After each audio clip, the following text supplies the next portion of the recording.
നമുക്കിന്നേ ഇലയുണ്ടോ നോക്കാം. വാഴയില വെച്ചിട്ടുണ്ടായിരുന്നു, ചീത്തയായി പോയോന്ന് അറിയത്തില്ല. അപ്പൊ കെട്ടി വെച്ചിട്ടുണ്ടായിരുന്നു. എയർ ടൈറ്റ് ആയിട്ട് കെട്ടി വെച്ചാൽ മതി. വാഴ ഇപ്പുണ്ട് കേട്ടോ. നമുക്ക് 4 മണി കാപ്പിക്ക് ഇലയുടെ ഉണ്ടാക്കാം. ചെറിയ ഇലയാണ്, സാരമില്ല. നമുക്കുള്ളത് കൊണ്ട് ഓണം പോലെ എന്ന് പറഞ്ഞ പോലെ നമുക്കിതുകൊണ്ട് ഇലയുടെ ഉണ്ടാക്കാം കേട്ടോ. ഇലയുടെ എന്ന് പറഞ്ഞു കഴിഞ്ഞാൽ നമ്മൾ ചുട്ടെടുക്കുന്നതല്ല, നമ്മൾ ചട്ടിയിലൊക്കെ വെച്ച് ചുട്ടെടുക്കൂലേ, സിമ്പിൾ ആയിട്ട് ഒരടയെ നമ്മൾ ആവിക്ക് വെച്ച് പുഴുങ്ങിയെടുക്കുന്നതല്ല. അപ്പൊ നമുക്കിതൊന്ന് കീറി വാഷ് ചെയ്തെടുക്കാം. അധികം ഒന്നും വേണ്ട കേട്ടോ, 2 മതി. 2 പേരേ ഉള്ളൂ, അപ്പൊ 2 മതി. ഇലയൊക്കെ ഇവിടെ വെച്ചിട്ട് നമുക്ക് ബാക്കി പണി തുടങ്ങാമേ. നമ്മൾ ഗോതമ്പ് പൊടിക്കകത്താണ് കേട്ടോ ഉണ്ടാക്കുന്നത്. പഴവും ഗോതമ്പ് പൊടിയും മിക്സ് ചെയ്തിട്ടാണ് ഉണ്ടാക്കുന്നത് കേട്ടോ. നമുക്ക് 3-4 പഴം വേണം. ഞാൻ 3-4 പഴം എടുത്തിട്ടുണ്ട് കേട്ടോ. പഴത്തിൽ മിക്സ് ചെയ്തിട്ടാണ് കേട്ടോ കുഴക്കുന്നത്. വെള്ളമൊന്നും ഒഴിച്ച് കുഴക്കുന്നില്ല. ഒരു 3-4 പഴത്തിൽ മിക്സ് ചെയ്ത് പഴം അട. അപ്പൊ അത് ഇലക്കകത്ത് വെച്ച് നമ്മൾ ചുട്ടിടും. നമുക്ക് പഴം തേങ്ങ പൊടിച്ചിട്ട് സിമ്പിൾ ആയിട്ട് ചെയ്യാം കേട്ടോ. നമുക്കൊരു പലഹാരവും കഴിക്കാനില്ല എന്നുണ്ടെങ്കിൽ പഴയകാലത്തെ ആൾക്കാരൊക്കെ ഉണ്ടാക്കുന്ന പലഹാരമുണ്ട്. വീട്ടിൽ ഇഷ്ടം പോലെ ബനാന ട്രീകൾ കാണുമല്ലോ അന്നത്തെ കാലത്തൊക്കെ. ഇപ്പോഴല്ലേ ബനാന ട്രീ ഇല്ലാത്ത. അതായത് നമ്മുടെ വാഴക്കുല. അപ്പൊ 4 പഴം എടുത്തിട്ടുണ്ട് കേട്ടോ. ഈ 4 പഴത്തിനകത്തേക്ക് നമുക്ക് കുറച്ച് ഗോതമ്പ് പൊടി ഇട്ട് കൊടുക്കാമേ. 4 പഴത്തിന് ആവശ്യമായിട്ടുള്ള ഗോതമ്പ് പൊടി ഇട്ടാൽ മതി കേട്ടോ. ഓവറായിട്ട് ഇട്ട് കഴിഞ്ഞ് കഴിഞ്ഞാൽ വെള്ളം ഒഴിക്കേണ്ടി വരും. അതിനനുസരിച്ച് പാകത്തിന് ചേർത്ത് കുഴച്ചാൽ മതിയേ. ഇതാ ഒരു 1/2 സ്പൂൺ ഉപ്പിട്ട് കൊടുത്തിട്ടുണ്ടേ. ഒരുപാട് ഉപ്പൊന്നും ആവണ്ട, നമുക്ക് മധുരമുള്ള അടയല്ലേ വേണ്ടേ. 1 സ്പൂൺ പഞ്ചസാര ഇട്ട് കൊടുത്തിട്ടുണ്ടേ. പഴം ആയതുകൊണ്ട് വേണമെങ്കിൽ മാത്രം ചേർത്താൽ മതി കേട്ടോ, ജസ്റ്റ് ഒരു സന്തോഷത്തിന്. പിന്നെ ഇതാ കുറച്ച് ജീരകം ഇട്ട് കൊടുത്തിട്ടുണ്ട്. പിന്നെ ഇതേ കുറച്ച് ഏലക്ക പൊടി ഉണ്ടെങ്കിൽ പൊടി ഇട്ട് കൊടുക്കാം. ഞാൻ ഏലക്ക ചതച്ചിട്ട് ഇട്ട് കൊടുത്താണേ. ഇതാ ഇനി വേണ്ടത് തേങ്ങയാണ് കേട്ടോ. നമുക്കിതിലേക്ക് ഒരു 2 സ്പൂൺ തേങ്ങ ഇട്ട് കൊടുക്കാം. ടേബിൾ സ്പൂൺ ആണ് കേട്ടോ. അത്രയും മതിയാവും. ഇതിലേക്ക് ശർക്കര ചേർത്ത് കൊടുത്തു കഴിഞ്ഞാലുള്ള പ്രശ്നം എന്താന്ന് വെച്ചാൽ ചൂടായി കഴിയുമ്പോഴത്തേക്ക് ശർക്കര അങ്ങനെ ഉരുകി വരും. അതുകൊണ്ട് ശർക്കര ചേർത്ത് കൊടുത്തിട്ട് ചുട്ടെടുക്കത്തില്ല കേട്ടോ. നമ്മൾ ആവിക്ക് വെച്ച് ചെയ്യുമ്പോൾ ഓക്കെയാണ്. എന്നിട്ട് നമുക്കിത് നല്ലവണ്ണം ഇങ്ങനെ കുഴച്ചെടുക്കാം കേട്ടോ. ഈ പഴം മിക്സിയിലിട്ട് അടിച്ചിട്ട് ചെയ്യുന്നാലും മതി, അല്ലാതെ ചെയ്യണവർക്ക് അല്ലാതെ ചെയ്യാം.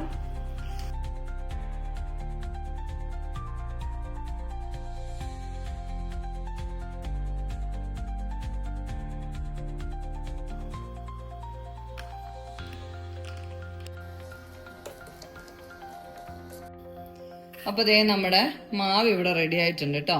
ഇനി നമുക്ക് എന്റെ കൈ ഒന്ന് വാഷ് ചെയ്തിട്ട് വരട്ടെ. നമ്മത് ചട്ടി അടുപ്പത്ത് വെച്ച് ഒന്ന് തീ കത്തിച്ചു കൊടുക്കാം കേട്ടോ. നല്ലോണം ഒന്ന് ചൂടായി വരട്ടെ. നമ്മളത് പരത്തുമ്പോഴത്തേക്കും ചട്ടി ചൂടായി വരും. ഇല വെച്ചിട്ട് ഇലയിലേക്ക് നമുക്ക് മാവ് പരത്തി കൊടുക്കാം കേട്ടോ. എണ്ണയൊന്നും തേക്കേണ്ട ആവശ്യമില്ല.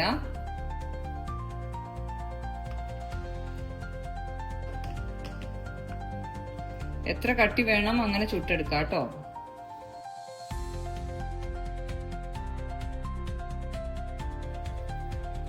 ശർക്കരയും തേങ്ങയൊക്കെ അകത്ത് വെച്ച് ചുട്ടെടുക്കുന്നതുകൊണ്ട് അത് നമ്മള് പഴം ചേർക്കത്തില്ല കേട്ടോ. ശർക്കരയും തേങ്ങയും അകത്ത് വെച്ചിട്ട് ഗോതമ്പ് പരത്തിയിട്ട് അതിൽ ശർക്കരയും തേങ്ങയും വെച്ച് അത് ദോശക്കല്ലിലായാലും നമുക്ക് ചുട്ടെടുക്കാം. എണ്ണ തേച്ചിട്ട് ചുട്ടെടുക്കാം. ഇലക്കകത്ത് വെച്ചിട്ടാണെങ്കിലും ചുട്ടെടുക്കാം. അത് പുഴുങ്ങിയെടുക്കാം. അങ്ങനെ പലതരത്തിൽ. അതായത് പണ്ടൊക്കെ എണ്ണ യൂസ് ചെയ്യാതെ ചെയ്യുന്ന പരിപാടികളായിരുന്നല്ലോ. അതാ ഇത്രയേ ഉള്ളൂ. എന്നിട്ട് നമുക്ക് ഈ ഇല മടക്കിയെടുക്കാം. ഇത്രയേ ഉള്ളൂ കേട്ടോ. അടുത്ത ഇല വെച്ച് കൊടുക്കാം.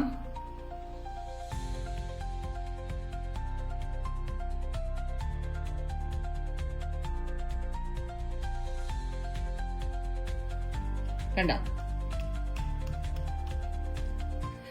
അങ്ങനെ നമുക്ക് രണ്ടട റെഡി ആയിട്ടുണ്ട് കേട്ടാ. ഇനി നമുക്കിത് ചട്ടിയിലിട്ട് ചുട്ടെടുക്കാം. ചട്ടി നല്ലവണ്ണം ചൂടായി വന്നിട്ടുണ്ട് കേട്ടോ. അതിലേക്ക് ഇട്ട് കൊടുക്കാം.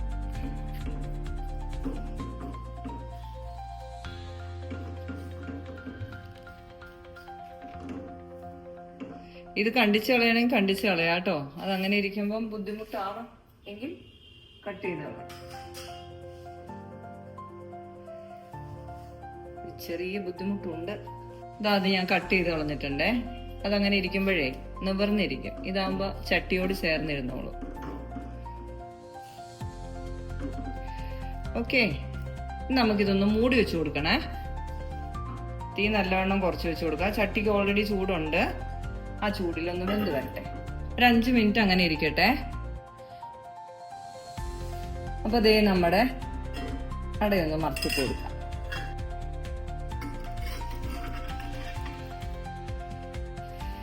നല്ല ചൂടായിരിക്കാണ്. ഒന്ന് മറിച്ചിട്ട് കൊടുക്കാം കേട്ടോ.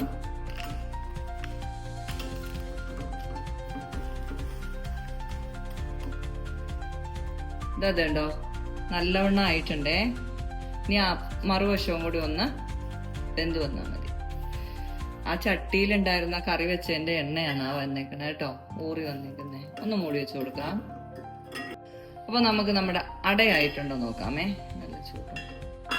ഇല കരിഞ്ഞു പോയാൽ അട കരിഞ്ഞു പോകത്തില്ല കേട്ടോ. ഇല അടിയിലുള്ളത് കൊണ്ട് തിരിച്ചിട്ട വശവും ഇതാ നല്ല പോലെ റെഡിയായി വന്നിട്ടുണ്ട് കേട്ടോ. ഇതണ്ട, നമുക്ക് ഇതൂടി ഇട്ട് കൊടുക്കാം. നല്ല പുകയൊക്കെ പൊങ്ങുന്നുണ്ട്. പുകഞ്ഞു വേണം അത് ശരിയാണ്. ഇതാണ്ട അകമൊക്കെ നല്ലോണം വെന്തിട്ടുണ്ട് കേട്ടോ. നല്ല മധുരമുണ്ട്. അപ്പോ പഞ്ചസാര ഇട്ട് കഴിഞ്ഞ് കഴിഞ്ഞാൽ കളർ ഉണ്ടാവില്ലെന്നേ ഉള്ളൂ.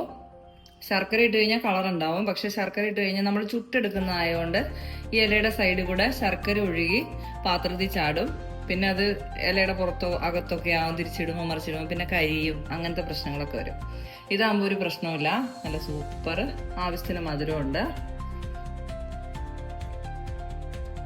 എനിക്ക് കൂടുതൽ ഇങ്ങനത്തെ പലഹാരങ്ങളാണ് കേട്ടോ ഇഷ്ടം. എന്താ കാരണം എന്ന് വെച്ച് കഴിഞ്ഞാല് നമ്മൾ ചെറുപ്പത്തിൽ കഴിച്ചു പിടിച്ച പലഹാരങ്ങളോടാണ് നമുക്ക് കൂടുതലും താല്പര്യം ഉണ്ടാവുക. ബോണ്ട, സുഗിയൻ, നെയ്യപ്പം, പരിപ്പുവട, ഉള്ളിവട, അതൊക്കെയാണ് ഇഷ്ടം. അപ്പൊ ദേ നമ്മുടെ ഇലയുടെ അങ്ങനെ ഒരെണ്ണം സെറ്റായി. ഇപ്പൊ ദേ നമ്മുടെ രണ്ടാമത്തെ അടയും റെഡി ആയിട്ടുണ്ട് കേട്ടോ.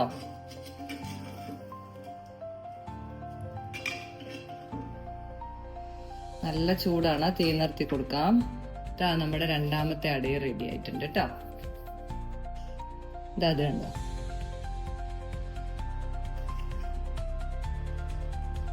രണ്ടു വശവും പാകത്തിന് റെഡി ആയിട്ടുണ്ട്.